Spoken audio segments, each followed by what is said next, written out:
Doctor మావాడికి ఎలా ఉంది? ఏం పర్వాలేదండి, ఏదో కొంచెం వీక్నెస్ వల్ల అలా పడ్డాడు అంతే. ఇక మీరు ఇంటికి తీసుకెళ్ళొచ్చు. Okay doctor, thank you.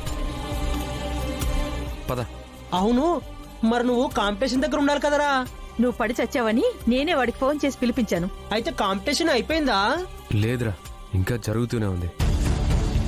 అమ్మకి విషయం చెప్పకుండా వచ్చాను. ఒక్క నిమిషం ఆగు, అమ్మకి కాల్ చేస్తాను.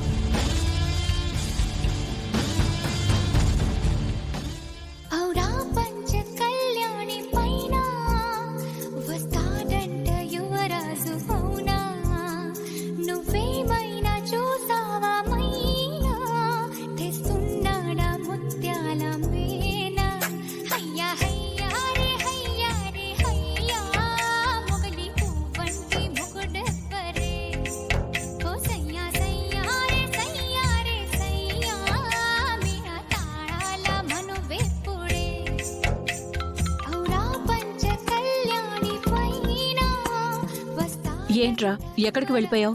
చంటి కొంట్లో బాగాలేకపోతే హాస్పిటల్కి తీసుకొచ్చావు అమ్మా. ఏమైందిరా?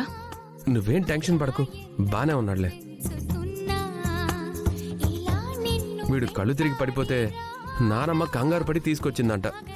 ఫోన్ చేస్తే నేను ఇక్కడికి వచ్చాను.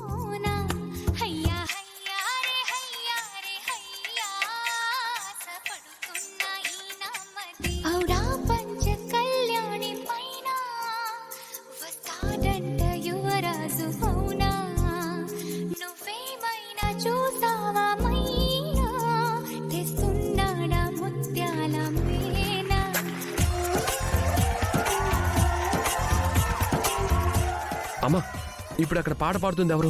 ఎవరేంటి, నువ్వు లిఫ్ట్ ఇచ్చి మరీ తీసుకొచ్చావు కదా, ఆ దేవే పాడుతోంది.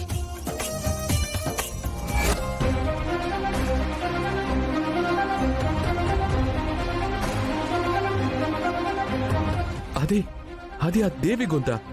అవును, ఏ? ఏమీ లేదు, నేను వస్తున్నాను. గుడిలో పాడిన అమ్మాయి అదే అమ్మాయి, అదే వాయిస్.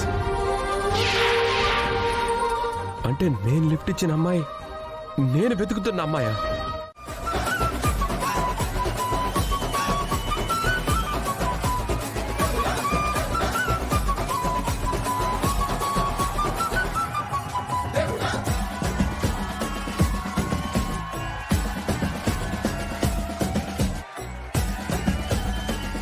ఈ గెలుపు మీదే మాస్టరు.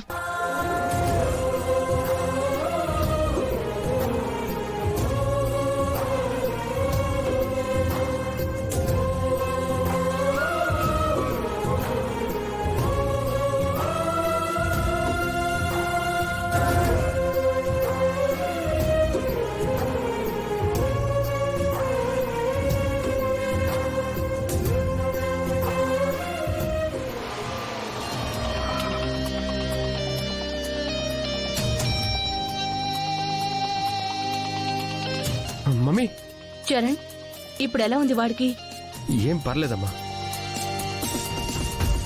కాంపిటీషన్ అయిపోయిందా? ఇప్పుడే అయ్యింది బావగారు.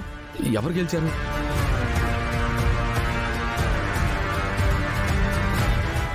ఇంకెవరు, ఆ దేవి ఉందిగా, అదే గెలిచింది. అవునా? తన లోపలే ఉందా? ఒక్క నిమిషం, నేను తనను కలవాలి. చరణ్, చరణ్, ఏంటి నేను ఓడిపోయినందుకు నీకు బాధగా లేదా? నీతో తర్వాత మాట్లాడతాను, ముందు తనను కలవాలి.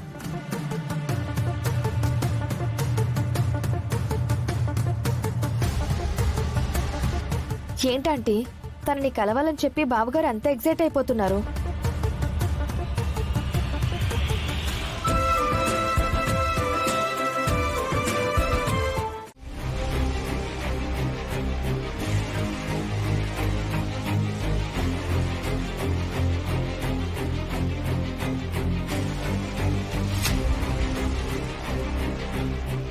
గుండు, ఏంటి అలా టెన్షన్ పడుతున్నావు? మరి టెన్షన్ కాక దేనికమ్మా, దేనికి టెన్షను? అదే మావయ్య, ఇవాళ పల్లవికి సింగింగ్ కాంపిటీషన్స్ లో ఫైనల్ డే కదా, అక్కడ ఏం జరిగిందో ఏంటో అని. పల్లవి ఖచ్చితంగా గెలుస్తుందని అందరికంటే మొట్టమొదటిగా నమ్మేదానివి నువ్వే టెన్షన్ పడతావేంటి? నమ్మకం ఎప్పుడూ ఉందండి, కానీ ఏదో తెలియని టెన్షన్. నీలో నువ్వే అంత టెన్షన్ పడకపోతే ఒకసారి పల్లవికి ఫోన్ చేసి కనుక్కోవచ్చు కదమ్మా.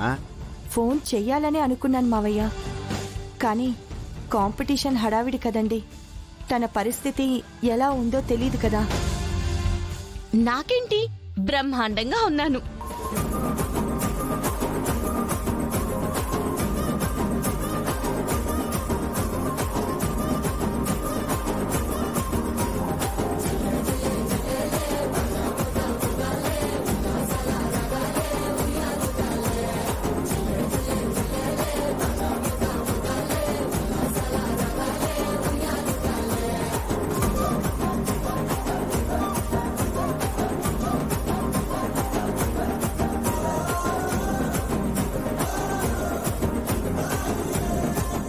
శాలువా కప్పు అంటే కాంపిటీషన్లో గెలిచేసావా? అంతేగా అంతేగా